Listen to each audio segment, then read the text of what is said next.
My name is Devontae Springer.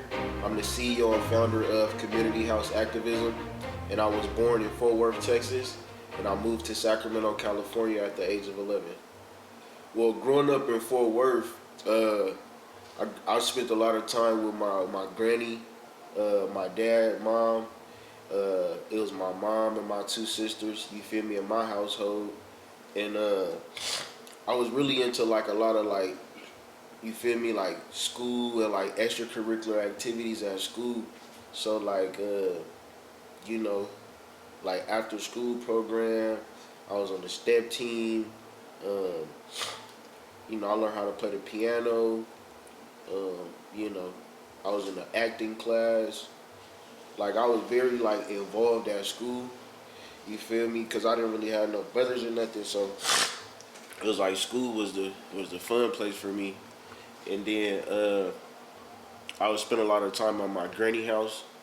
You feel me? So when I go to my granny house, she'll have us in church on Sundays. You know what I'm saying? So I grew up like a good kid. You feel me? Like used to do little bad stuff, but overall, it's like a pretty good kid. All right, y'all.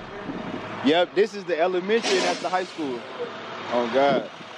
All right, guys. So I'm here at my old elementary school, Eastern Hills Elementary. You see the sign.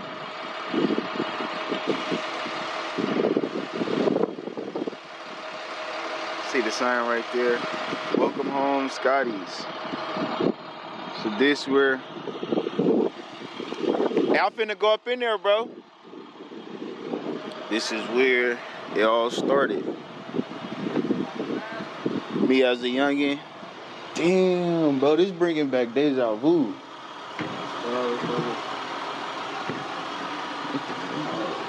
I can't come in. Auditorium. Oh, you gotta have a code. I'm trying to go in here. Hey, you know how to get in here? Oh yeah, I work at school. Oh. Hey, does Miss Moss Smith still work here? I don't know if the teacher. They in school right now? And officer, can I help you? I work at school.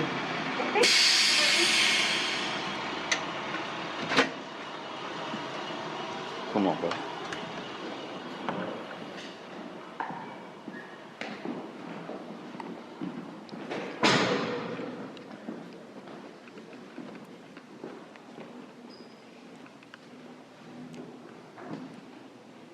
Yeah, no, they not here no more. Miss Smith, 209. Shit, Smith is a familiar last name. You said what? I said that's a familiar name. Miss Smith, 209. Can I help you? Yes, I used to go here when I was in long time ago, and I'm just doing a little documentary. Yeah, so growing up in Fort Worth, you know, it was me, my mom, and my older two sisters, and I was the youngest. You feel me? No brothers. I had two boy cousins that stayed at my granny house. You feel me, on my dad's side. So I would always go to my granny house just so I could, you know, be around them. And but when I go over there, it's like it's more structure at granny house. So granny had us in church on Sundays. You feel me? Like, and in that household, it was really like if you work and you go to school, you feel me? Like we gonna love you and support you. You feel me? Like that's the move. I was really involved in school. You feel me? Like all the extracurricular activities at school, like the after school program, I played soccer. You feel me? I played football, basketball. I was in the acting class. I was on the step team. Learned how to play piano. I was very, very involved at school because that was like where I had my most fun at. And so yeah, as a kid, man, I just remember growing up good. You know, like being outside, being at school a lot, and being at church. So we in the deep south, boy. deep south, nigga. What's wrong with your butt? You always trying to turn it up to part 3. So I'm at Granny's house. You wasn't gonna come. He done sneaked up. She wasn't gonna leave on her birthday. She was not gonna come. Oh, yeah, what's wrong with you now? Then you be talking about a part 3. So yeah, moving from Texas to Sacramento in 2007, my auntie had passed away. I was around 11 years old. My mom had told me and my sisters that we was gonna go to the funeral, and after we came for the funeral, we kind of just stayed. You know, I had already like visited my family out here. You feel me? So I knew all my California family. I would talk to them all the time. You feel me? But we never really stayed for a long period of time until 2007. And I've been here ever since. And you know, when I first came out here, you feel me? I want to say like the following year, at the age of 11, that's when I was arrested for the first time. It used to be this park, like Curtis Park down the street. I used to stay down the street from Curtis Park. And so I had a basketball, you feel me? One day, I put the basketball in my backpack, and instead of driving my bike to school, you feel me, I drive to Curtis Park. You feel me? Well, on my way to Curtis Park, I get pulled over by a police, man. And she like, where you going? You feel me? I'm like, I think I told her I made up a lie. I'm like, man, I'm like at home sick type shit. Like I got an excuse to be out of school type shit. And man, she must have instantly put my bike in her trunk and put me in that back. Man, it took me to like a little holding school shit. I don't know, man. I had to wait for my auntie to come get me. You feel me? So that was like my first introduction to like, I guess like the juvenile system. You feel me? And then I started getting introduced to like the gang life that was going on in Sacramento. I was in and out of juvenile hall the first couple years, you feel me, up until like the age of 18. So like every summer, you feel me, every summer, and like from like 2012, you feel me, I just remember I was going to juvenile hall my freshman year, my sophomore year, and then I ended up finishing in juvenile hall. I ended up finishing school in juvenile hall. How many of y'all believe in God? Me. How many of y'all, when y'all get in trouble, y'all talk to God or whatever? So that's me. That was me. I was the person, every time I go to juvenile hall, I'm, God help me, I ain't gonna do this no more. I go to jail, big jail, I'm, God help me, I ain't gonna do this no more. But it was something about sitting in that cell looking at 20-something years, like you finna be there for the rest of your life.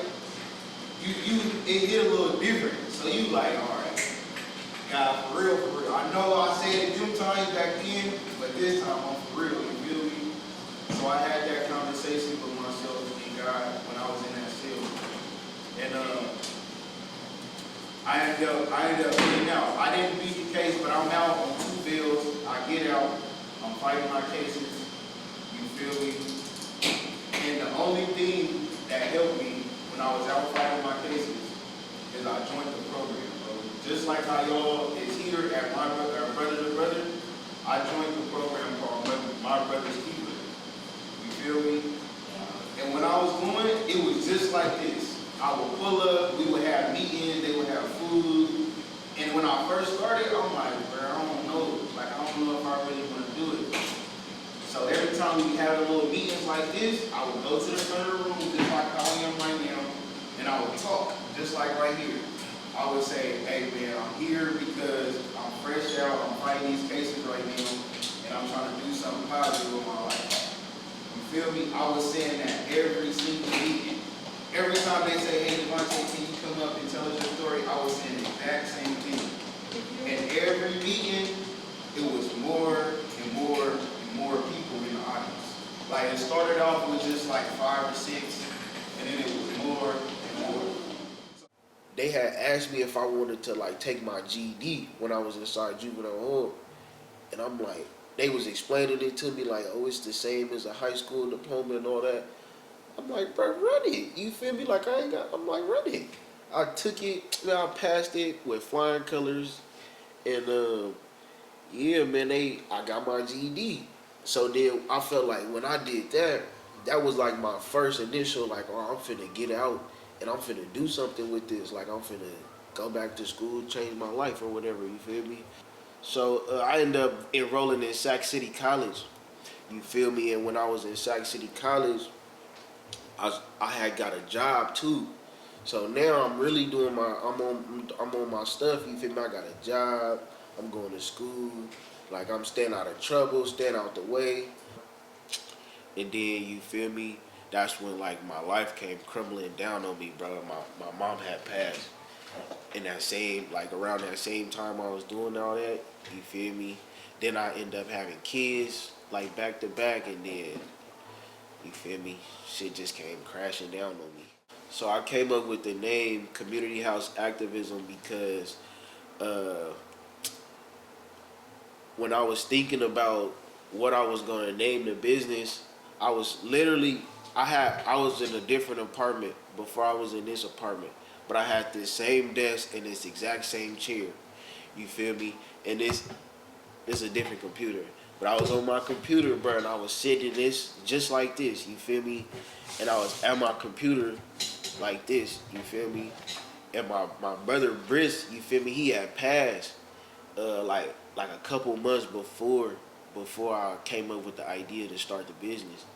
You feel me? So like I'm just chilling at the house and I'm on the computer like watching his videos, like, and I'm just in my feeling, like, you feel me? Like I'm watching the videos, I'm crying like hella little different emotions for like 2 hours straight, and I'm just watching the videos, and I'm just like, bro, like I pause it like this, you feel me? I'm like, bro, I want to do more, you feel me? And I was like, bro, I'm finna start me a company, like, nigga, I'm finna start me a non-profit, you feel me? Like, first I'm like, I'm finna start me a business, bro, you feel me? And I'm like, already had the idea when I was locked up of how I wanted the business to look. But when I was watching those videos, like, I guess that really gave me the motivation to really do it. You feel me? So I'm like, all right, what I'm gonna call it? You feel me? I got the idea. I'm like, what I'm gonna call it? So I'm trying to name it after Briss. You feel me? Cause I'm really doing it to honor him. You feel me? So I'm like, I'm thinking of like acronym, bro, because all nonprofits have like acronyms, you feel me? So I'm trying to like add acronyms with his name is BRIS, you feel me? And so I'm like putting names and stuff together and nothing was like sticking for me. Nothing was making sense. So you feel me? I instantly start thinking about my mom, you feel me? Yeah, my mom's name was Charlene, but her nickname was Cha Cha, you feel me? And everybody called her Cha, you feel me? So, bro, I'm at the desk like this, and I'm thinking, I'm just like, I'm thinking, I'm like, what about Cha? As soon as I said that, I swear to God on my kids, bro, it just came out of my mouth. Like, I said, Cha. I said, CHA, and I said, Community House Activist. And I was like, ooh. Like, and I said it a couple more times, and I was like, Community House Activism, Community House. You feel me? And I'm like, I'm sticking with that. You feel me? We do have a few of our storytellers here. So, first up, I want to introduce my boy Jamil Johnson. So, Jamil, I met Jamil, we used to go to Grant together, and I remember he was in sports, and I always wanted to be in sports. Like, I always wanted to be on the football team. And he was doing it, him and his brothers. And they was always like, I guess like, they was always like on a positive track, I guess. Like I never seen him in no BS after school.